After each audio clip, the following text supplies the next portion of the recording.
She used to tell people I was the best thing that ever happened to her. I made sure of it. 4 tactics, 6 months, 0 of them illegal. Not one thing I did would hold up as proof if she showed it to anyone. That was the whole design. If you've ever felt a cold flicker of doubt about someone who never technically did anything wrong, stay till the end. I'm about to tell you exactly what I did to her. And you're going to recognize every single step. Her friends were suspicious of me for exactly 4 months. Then they stopped being suspicious. Not because I proved them wrong, because I got good enough that they couldn't see it anymore. This isn't a redemption story. I'm not asking you to feel bad for me. I'm telling you exactly what I did. In order. So that if it's happening to you right now, you'll recognize it before I finish talking. My name doesn't matter. Call me whoever you want. What matters is the woman I did this to. I'll call her Maya. And what matters is, none of what I did was illegal. None of it would hold up as proof of anything if she'd shown it to a friend. That was the whole design. We met at a mutual friend's birthday. She was laughing at something on her phone, alone near the drinks table, and I remember thinking, not, she's beautiful, though she was. I remember thinking, she's paying attention to everyone except herself. That's not romance talking. That's assessment. People like that, generous people, people who notice everyone in the room before they notice their own drink is empty. They make the easiest foundations to build on, not because they're weak, because they're open. I didn't know the word for what I was doing yet. I just knew I was good at reading a room, and better at reading a person. I got her number by the end of the night, not by being the loudest guy there, by being the one who listened the longest. That's lesson 0, before any tactic even starts. Manipulation doesn't usually begin with a lie. It begins with attention. Real, focused, undivided attention, aimed at someone who isn't used to getting it. That's the door. Everything after is just deciding what to do once you're inside. It starts with too much, too fast. 3 weeks in, I told her I'd never felt like this before. I hadn't. That part was almost true. I'd never had this much control this fast. Good morning texts, long voice notes about her eyes, her laugh, the way she talked with her hands. I mirrored everything she loved. Her music, her values, even her trauma. I'd bring up my own wounds that happened to match hers exactly. I remember writing a message at 1 a.m., deleting it, rewriting it softer, timing it for 7 a.m. so it would be the first thing she saw. That wasn't spontaneous affection. That was a scheduled deposit. People call this love bombing. I called it building the foundation. Because here's what nobody tells you about overwhelming someone with affection. It's not about making them feel loved. It's about making the absence of it later feel unbearable. You can't miss a warmth you never had. So step 1 is always, give them the warmth first. Give it fast. Give it before they've had time to build the kind of judgment that would ask, is this too much? Too soon? But love bombing alone doesn't keep someone.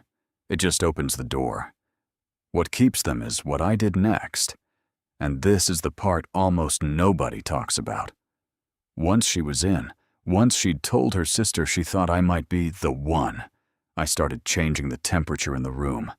On purpose. Some days, all in. Deep conversations till 2 a.m., planning trips, talking about a future. Other days, distant. Short replies. Busy at work. Nothing dramatic, just colder. I remember 1 week specifically. Monday, I told her I could see us moving in together. By Thursday, I was giving her one-word answers about dinner plans. She asked if she'd done something. I said no, I was just tired. That was the whole sentence. I was just tired. She apologized anyway, for something neither of us could name. She never knew which version of me she'd get. And here's the thing psychology gets right that most people don't feel in real time. Consistency doesn't create the strongest attachment. Unpredictability does. It's the same mechanism that keeps someone at a slot machine. Not the guaranteed win. The maybe. She started managing my moods like a weather forecast, checking in more, apologizing for things that weren't her fault, trying to earn back the version of me that was warm. I never had to ask her to try harder. The uncertainty did that for me. I used to feel powerful when I saw her double texting me, worried she'd upset me. Now when I remember it, I just feel sick. But I kept going, because there was one more piece missing. Her name was Priya. My ex. Hadn't spoken to her in 2 years. Then, out of nowhere, I started mentioning her. Priya texted, random, just catching up. Priya used to make this, reminds me of it. None of it was a lie. That's what made it work. I watched Maya's face every time. That flicker. That question she wouldn't quite ask. Are you close with her again? Not really, I'd say. Just old friends, I guess. I guess. 2 words that confirmed nothing and implied everything. I never touched anything with Priya. I didn't need to. I just needed Maya to wonder if I could. She started trying harder after that, dressing up more, asking fewer questions about where I'd been, because asking felt like the thing that might push me out the door. There was one night she found an old photo of Priya and me on my phone, just sitting in the gallery. She didn't say anything about it for 2 days. When she finally brought it up, her voice was so careful, so rehearsed, like she'd practiced sounding calm about it in the mirror. I remember feeling something close to satisfaction. Not because I wanted to hurt her, because it meant the lever was working. I told myself I wasn't cheating. I wasn't lying. I was just keeping a door open, enough that she could see the light under it. By month 6, something else started happening. Something I didn't even fully plan. It just emerged from everything before it. She started doubting her own memory. I never said that. You're remembering it wrong. You're being really sensitive about this. Small ones at first, then bigger. She'd bring up something I said that hurt her, and I'd calmly tell her it never happened, or that it happened differently, that she was twisting it again. I remember one argument where she quoted something back to me, word for word, from a conversation 2 weeks earlier. She was right. She was completely right. And I looked her dead in the eye and told her that wasn't what I said. She actually started to laugh, this confused, nervous laugh, because some part of her still trusted her own memory more than she trusted me. That laugh is the thing I remember most, actually, because I watched it fade over the following weeks. She started keeping a note in her phone. Dates. Quotes. Not to prove me wrong to anyone else, just so she could remember what was real. That's the moment I should have stopped. That's the moment a person stops trusting the one thing they have left, their own perception. And once that's gone, they don't need a manipulator anymore. They'll do the rest of the work on themselves. I'm not proud of any of this. I'm not telling you this so you'll think I've changed, or so you'll forgive some version of me you've never met. It wasn't dramatic. I used to think it would be. Shouting, slammed doors, something cinematic. It was a Tuesday. She was sitting on the edge of the bed with her phone in her lap, and she said, very quietly, "My friend Rima said something today, and I can't stop thinking about it." I asked what. She said, "She asked me, when's the last time I felt sure about anything, without checking with you first?" I didn't have an answer for that. Neither did she for a long moment. It took her 14 months from that first flicker to that Tuesday. Not because she was slow or naive or weak, because I'd spent those 14 months making sure that leaving would feel like the crazy option, and staying would feel like the reasonable one. She left 3 weeks later. Calmly.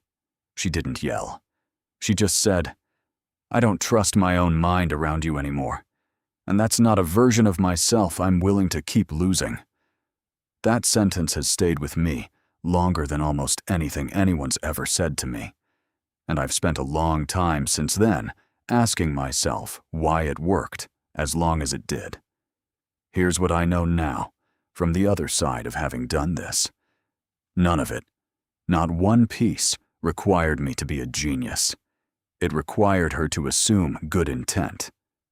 That's it. That's the entire vulnerability it exploits. Most people extend good faith by default. Manipulation just aims that good faith back at the person offering it. If someone floods you with affection faster than trust should reasonably move, that's not romance. That's pace as a weapon. If someone's warmth becomes unpredictable, and you find yourself working to earn back a version of them you had last week, that's not chemistry. That's a leash. If an ex, a friend, a work colleague keeps appearing in conversation at suspiciously convenient moments, timed to your insecurity, that's not coincidence. That's a lever, and you are the one it's pulling. And if you've ever been told your memory is wrong about something you know, happened, trust that flicker. The one that says something is off. It's not you being dramatic. It's not you being insecure. It's the last honest thing left in the room. If you recognize even one of these patterns in your own life right now, not all 4, just one, that's enough reason to talk to someone you trust about it. Not me. Not a video. An actual person who knows you and can see what you might not be able to see from inside it. I'm not telling you this story so you feel something about me. I'm telling you so that the next time you feel that flicker, that small, cold doubt about someone who's never technically done anything wrong, you don't talk yourself out of it. You were never crazy. You were just close enough to see the pattern before you had a name for it. Now you do.